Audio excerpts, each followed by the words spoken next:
All rise. The court is now in session. The Honorable Judge Church is now presiding in this case.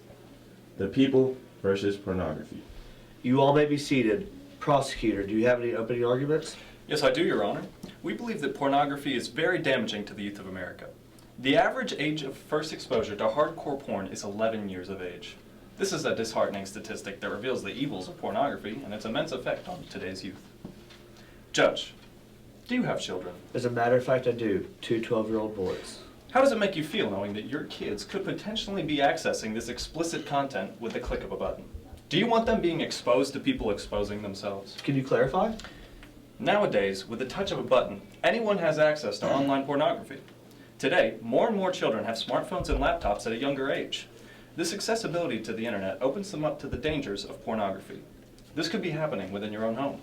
Your own kids could be a part of this statistic. Interesting. Any other opening remarks? In this world, there are over 1 billion people who have access to the internet. Trying to stop them all will be ridiculous. We are not trying to stop everyone, just children. Is it not up to the parents to set guidelines for their children? Lawyers, settle down. The time for debates later. Thank you, Judge. That is all for now. You have the floor, prosecutor. We'd like to call up to the stand our first witness, Ted Bundy. Ted, would you please read what you said in your final interview with James Dobson? Read the highlighted sections, please. Of course. As a young boy of 12 or 13, I encountered, outside the home, in the local grocery and drugstores, softcore pornography. From time to time, we would come across books of a harder nature, more graphic. This also included detective magazines, etc., and I want to emphasize this. The most damaging kind of pornography, and I'm talking from real, hard personal experience, involves both violence and sexual violence. The wedding of these two forces, as I know only too well, brings about behavior that is too terrible to describe. Can you please elaborate on what you meant by too terrible to describe? Basically, porn was instrumental in the development of my special tastes. Many innocent women were damaged, undeserving lives were taken, and I'm ashamed to admit that this was a part of my life for so long. As you can see, there is a correlation between viewing pornography and aggression. This aggression is evident in the daily and sexual life of an individual. In the book composed by psychologists and psychiatrists, Pornography and Sexual Addiction, there has been studies and research that show an increased viewership in pornography at a young age that leads to an increased sexual aggressive behavior. We cannot blame pornography for how we act. The content is completely independent of the user's reaction. Everyone responds differently to material. Ted was an exception. He is an extreme case. Ted's reaction to the exposure of pornography might seem extreme, but there has been data collected showing this correlation in other individuals as well. In the book Pornography and Sexual Aggression, it states that exposure to films portraying aggressive sexuality has having positive consequences, has significantly increased male acceptance of interpersonal violence against women. Defense, do you have a response? No, Your Honor. We would like to call to stand Mr. Edward David. Ed, can you please state your age? 20 years of age.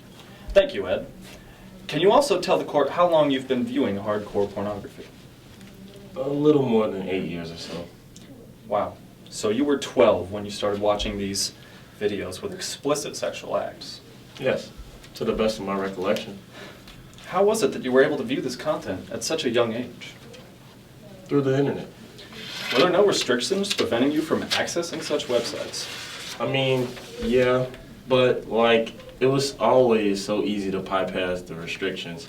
I mean, my parents were always observant about what I viewed, and they believed the restrictions on these websites were sufficient. Thank you, Ed.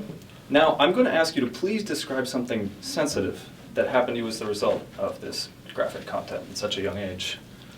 Well, a little over 2 years ago or so, I was diagnosed with erectile dysfunction.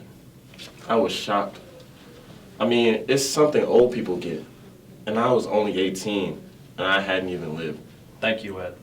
Most of us will find this shocking, but erectile dysfunction at a young age is becoming more and more common.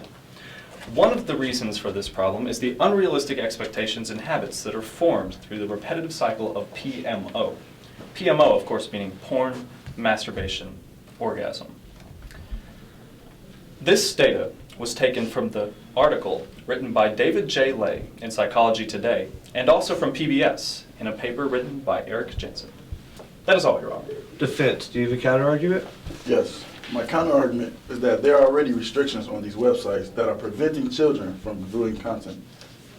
Objection. These restrictions are easily bypassed and serve no use. Anyway, back to my point. There are too many individuals on the internet, and it would be foolish to try to regulate all these individuals. There are visual warnings, which are against the law to bypass if a person is under the age of 18. We can't regulate every child. We must leave that to the parents. Is that all? Yes, that is all. Is there a rebuttal? Yes, Your Honor. Although there are laws, they are almost impossible to enforce. Like you said, the only thing that is preventing children from accessing adult content is a simple warning saying they must be 18, which can be bypassed with a click of a button. Parents should share some of the blame, but with all the new technology today, accessing porn is easier than ever. More and more children are getting iPhones, iPads, and laptops. This all gives them instant access to the internet.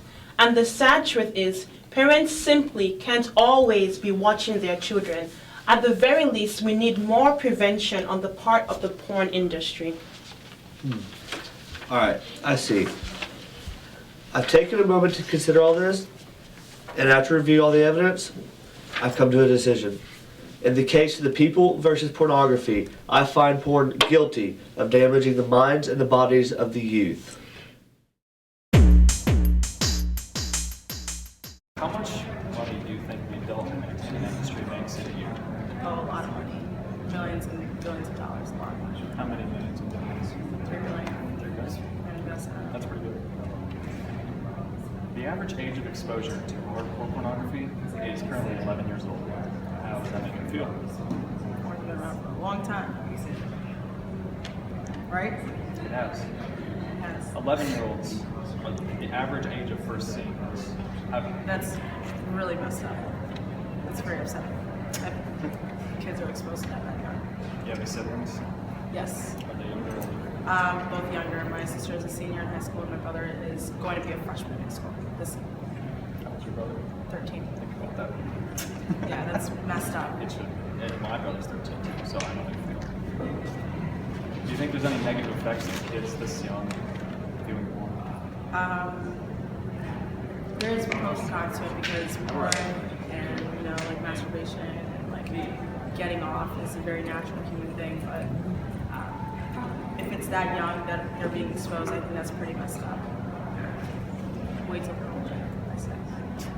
So if it's supposed to be restricted to like 18 years or older, why do you think young kids are like able to get it so easily? Because it's all over the internet and kids are getting access to the internet. Do you think that porn should still be a thing? Yeah, I'm very biased about it because, it's a natural thing to do. People are going to do it, people are not going to do it, whether or not, like, people can easily make a porn video, whether it's coming from a porn hub or like anything. So if it gets restricted, like off the internet, like it's still going to happen, like, because there is illegal porn, Yeah. So having it be a secret is like not going to be. Alright, that's all. Thanks. So first off, are you open to discussing your opinions on the adult entertainment industry? Of course. Okay. What comes to mind when you hear that term? Adult entertainment industry.